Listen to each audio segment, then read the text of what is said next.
Hey guys, it's me Carol. Welcome back to my YouTube channel, or welcome if you're new here. For today's video, I am so excited because I'm going to be doing another installment in a little series here I have on my channel called I Read Celebrities' Favorite Books. If you want to check other videos out, I'll link them in the playlist and in the description box down below. Today's celebrity though is someone that I love, and that is Sadie Sink. Now, if you're an OG here in my channel, you do know that I have done this video already. This is now an updated version of it because she did an interview with Glamour. Here we are for part 2. You might know her as Max on Stranger Things. She's my favorite on the show. She went back to Broadway and did John Proctor's The Villain. And I'm gonna freak out saying this. I had the opportunity to go to New York for the first time and see her on that Broadway show. And then I went to the stage door and I met her. She was the sweetest. She signed my copy of John Proctor's The Villain. I can share that later. I just had the best time. Also, she has been confirmed to be part of the new Spider-Man movie. We don't know which character she's gonna be playing. So I want you to take a minute and comment down below what your prediction is and who do you think she's gonna be playing in the new Spider-Man movie. So on the Glamour magazine, she was asked, since you've been reading a lot while in London, any books you've connected with recently? And then she answered, I really like Tomorrow and Tomorrow and Tomorrow. This book called Acts of Desperation by Megan Nolan. I reread The Secret History because it's perfect. Right now, I'm reading Boy Parts by Eliza Clark. A lot of complicated female characters is what I'm discovering. And that's what we're going to be reading in today's video. We have a TBR of 4 books that we're going to be getting into. The first book we're going to be reading is called Boy Parts by Eliza Clark, the last book she mentioned on her interview. So when I open the description of the book, it says, Boy Parts is the debut novel from Eliza Clark, a pitch black comedy, both shocking and hilarious, fearlessly exploring the taboo regions of sexuality and gender roles in the 21st century. Let's start reading. I am currently 88 pages in, and oh my god, I am having such a great time with this. This follows Irina. She is a photographer and she scouts men on the streets and she takes erotic pictures of them and sells them to the highest bidder. And we do see how that impacts her and why she does that. And I'm enjoying it so much more than I initially thought I was. Irina is so interesting. She's extremely unlikable. So if you don't usually dive into those books or like those kind of main characters, wouldn't recommend this one. But oh my god, as a psychology major, this is everything. Do check the trigger warnings for this though, as it does handle more mature subject matter such as grooming and sexual assault. So please take care of yourself before picking up this book. I don't know where the story is gonna go. Like, I keep checking the book and seeing this chunk is left. I'm like, where are we? What are we doing? What are we doing? And I'm excited to check it out. But I do want to read you the first tab. This had an impact on me and I just really wanted to share. So it goes, Ryan looks outraged. Ryan thinks it doesn't count as harassment if you're good looking, and Ryan thinks he's good looking. And that is just such a powerful line. Like, damn. Yep.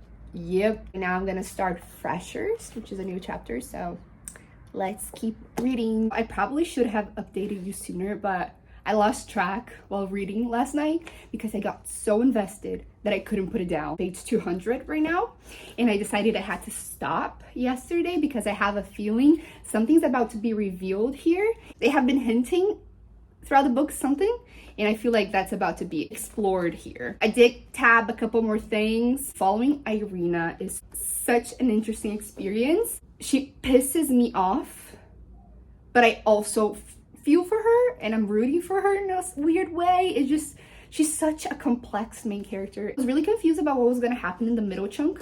Stuff happened. Stuff happens. I'm gonna read this later on in the day probably, and then I'll be back to give an update.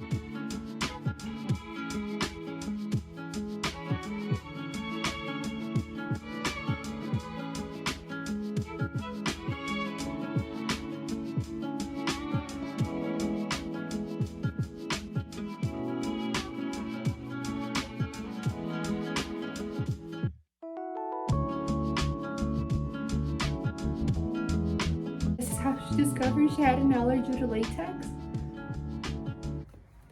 I finished this yesterday and oh my god, I'm so conflicted as to how I can care for someone as much as I do, like for Irina, knowing what she has done. If you know, you know. Anyway, I think I might rate it a 4.5 stars. My rating is not like the book was lacking something. It's just I wanted more. And the ending was kind of what I expected.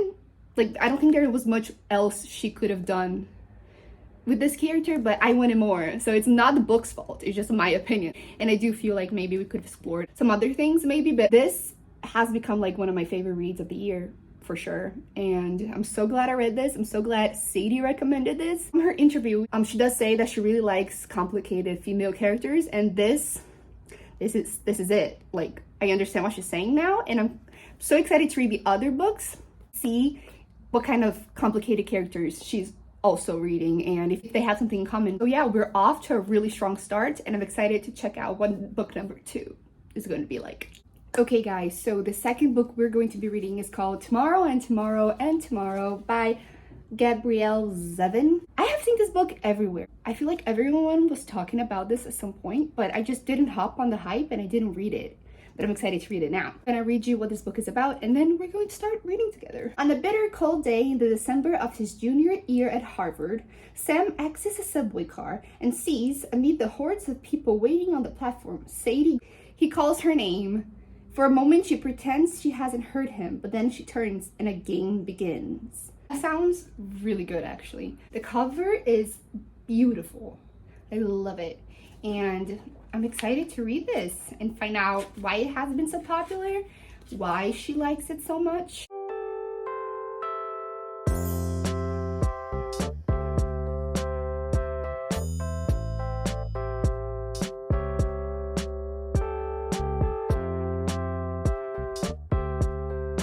I am currently on page 248 of Tomorrow and Tomorrow and Tomorrow, and there's not much I can say about this right now because I obviously don't want to spoil it. I can say that the 3 main characters we're following, Sam, Sadie, and Mark, are very complicated characters, but they're also extremely fun to follow and to hang out with. I thought I wouldn't really love this because of the game aspect of it. I thought maybe I would find it too boring or too plot-filled, like too confusing for me, as I'm not a person who usually plays video games. But no, this, much like Boy Parts, is a character-focused book. It's not a plot-focused book. This one does have a little bit more plot than Boy Parts, but it is mainly a character exploration book, right? I am loving how this is written. Again, 10 out of 10. Really enjoying and tabbing beautiful quotes. And I don't know, this was so different than what I was expecting it to be, and I'm having a great time. However, there are a couple complicated things happening with our characters, a little bit of confusion, a little bit of trouble, if you will, and I want to see what's gonna happen in this final chunk. I'm excited to see where the story's gonna go. So I don't think I actually explained what this book is about, without spoilers of course, but this book follows Sam and Sadie. They're both childhood friends and they have a falling out, but they reunite after like 6 years, and it starts from there as their relationship grows and how they are in each other's lives throughout the years. What I'm really enjoying about this book is how the author writes. I'm not a person that can imagine things when I'm reading books. It's very interesting. When I read, I don't see like a film playing back in my head, right? I sometimes get like 3-second glimpses of images, but usually I just stick with the words. So whenever a book is really, really descriptive, it's kind of hard for me to get through because you can take like 3 pages to describe, I don't know, like a fireplace. I'm not gonna be able to see the fireplace. It doesn't make me feel anything, right? But what makes a difference for me is how a character is feeling, right? And this book is doing that so well. Filled with these beautiful, beautiful quotes that just have a lot of meaning behind them. And that's what I think I'm enjoying the most so far. I really do like the characters and I'm caring for them, but the writing style is just making me really invested in this so far. Okay guys, so I did just finish Tomorrow and Tomorrow and Tomorrow, and I don't know, the last, I want to say 100 pages were not my favorite. They weren't bad, but I just feel like the story dragged a little bit. I could have easily gone with like 50 last pages. It didn't make the book worse for me. I still enjoyed it and I still had a lot of fun reading it, but I think my rating has gone down a little bit for sure. One thing that I do want to talk about that I forgot to mention before is the gaming aspect of this book. Sam and Sadie are connected through video games. When they were little, they used to play video games, and when they grow up, they start to develop their own video games. And it was so interesting to read how someone who plays a video game can have like a very emotional attachment to it, and it can help them grow in a certain way. I've never been a video game person, don't really like to game, usually lose in like 2 seconds. But when I was reading this, it kept reminding me of my love for books. So that was just a really interesting thing to follow. I do think that this book and Boy Parts do have things in common, which is people figuring out what they want to be in life. Who am I? How do I want people to see me? How do I discover myself? How do I get to know who I am? And I feel like that's something that will probably maybe connect all these 4 books of this little TBR together. Is this question of who am I, where do I belong? And it's a really interesting question to explore in books. So yeah, did finish this one. I think I'm gonna go with 3.5 stars. So now I wanted to show you the things that I got signed, which is just incredible. We're signing this as well because it's an official merchandise. So right here is Sadie's signature again, and the rest of the cast. And I'm just so grateful to have this. So grateful. I did read the play. It's an incredible play, and I'm so glad to have this as a memorabilia. If you have any ideas of what I should do with this, let me know. I do want to like put it on my shelves, but I don't know how because it's so important to me. So I would have to do something to like protect it, I think. Maybe frame it. I don't know. Let me know, please.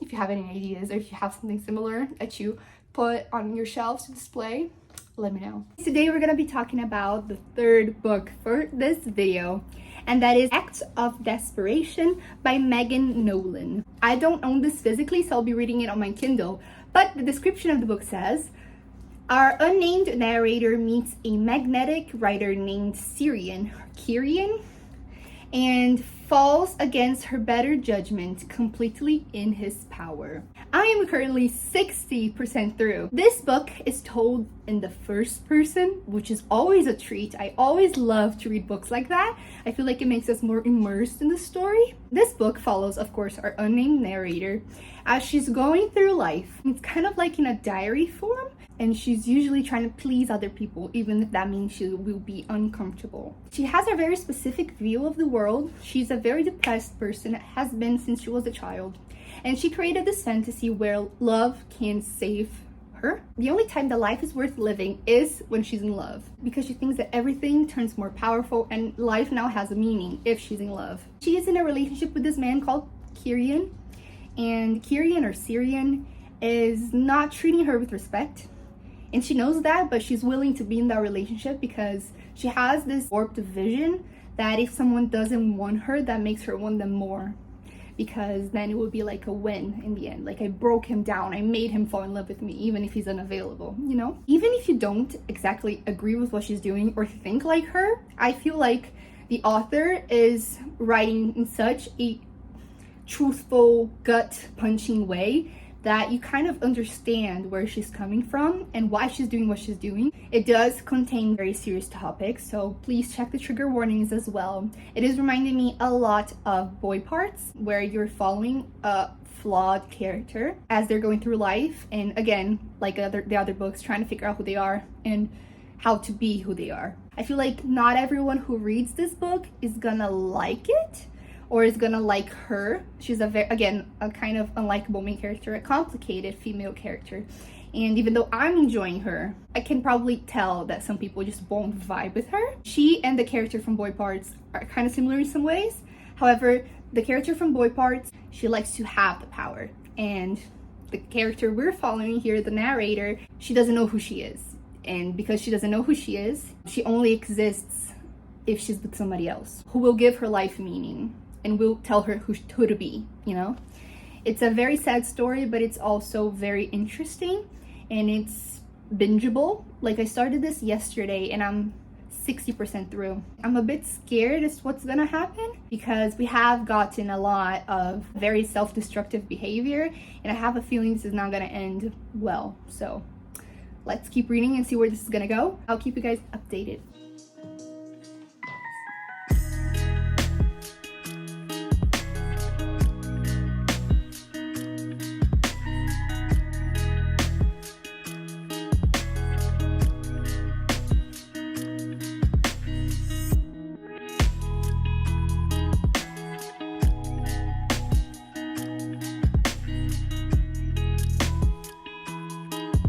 So guys, I finished the book yesterday and I was very surprised by the ending actually. I thought it was gonna go in a completely different direction, but I ended up quite enjoying it. I do like the reflection that the author brought, and I enjoyed how the narrator's character grew while the story was told. So I think I might rate it the same as Boy Parts. I feel like that's fair, and I'm gonna give it 4.5 stars.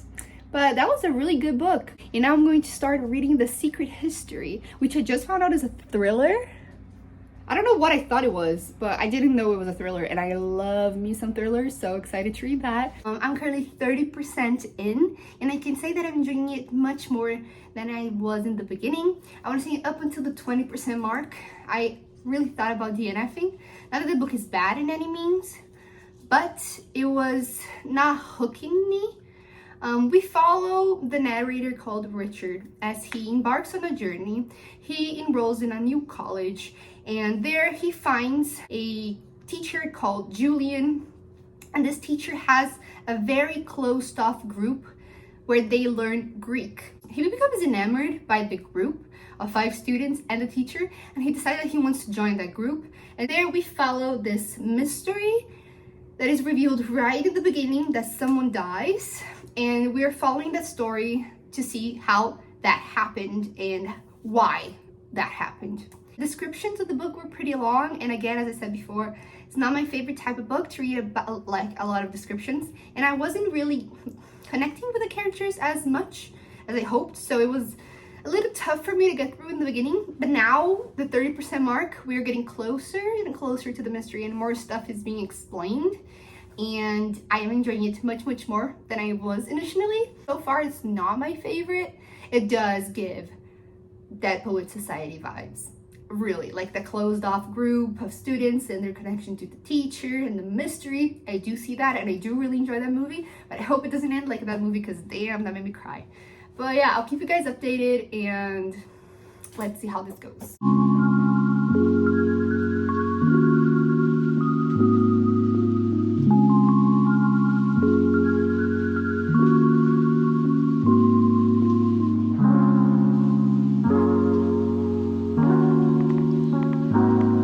Guys, excuse the voice, I'm sick. But I did finish reading The Secret History yesterday. It's not my favorite out of this list, but I did enjoy it. I do feel like the beginning was a bit slow paced for me, not much was happening, but when we got to the mystery and the mystery was revealed and we explored what was happening then I got really interested, and I didn't want to put it down because I wanted to see where this was going. I think it is beautifully written, and I do feel like people that enjoy the dark academia vibes go crazy for this one for a reason. It's very moody and cold, wintry time, and I understand why people like it. I do, honestly. I just don't know if that was the book for me, but the story was well written, the characters were developed, and the story did connect itself and make sense in the end, so it was still pretty good. I feel like I'll rate it the same as Tomorrow and Tomorrow and Tomorrow, only because they left the same feeling for me, which was, it was a good book. Don't know if it was a book for me, but it was really good. So 3.5 stars it is. And now for the end of this video, I thought we could take a look at all the books we read together and see what there is in common about them and what we can take from Sadie Sink's reading taste. All of the books explore the big question of what gives life meaning and who am I in this world, which I think is a very interesting question to explore. And all the books bring their own unique answer with different characters exploring different types of difficulties and different times in their lives. And I feel like the books, despite being very different, all connect in that way. And what we can tell from Sadie Sink's reading taste is She really does like complex characters. I feel like when I read some books for other actors in the past, they do have this in common. I do think that they read these type of books to help with their acting so that they can feel connected to more different types of people, so that if one day they do end up playing somebody like that, more complicated, of their flaws or whatever, they can remember the character they read and use it to get closer to that emotional scene or emotional development of the character they were looking for. I did have a great time with this video. Really enjoyed Sadie Sink's reading taste. Boy Parts and Act of Desperation were my personal favorites, but if you have read these books, I would love to know what your favorite book is out of these four and what celebrity you would like me to read for the next video. So if you have any ideas, please let me know in the comments down below. If you enjoyed this video, please give it a big thumbs up and subscribe down below to be part of this wonderful family. I would love to have you here. Thank you so much for watching. I hope you enjoyed, and I'll see you in my next video. Bye!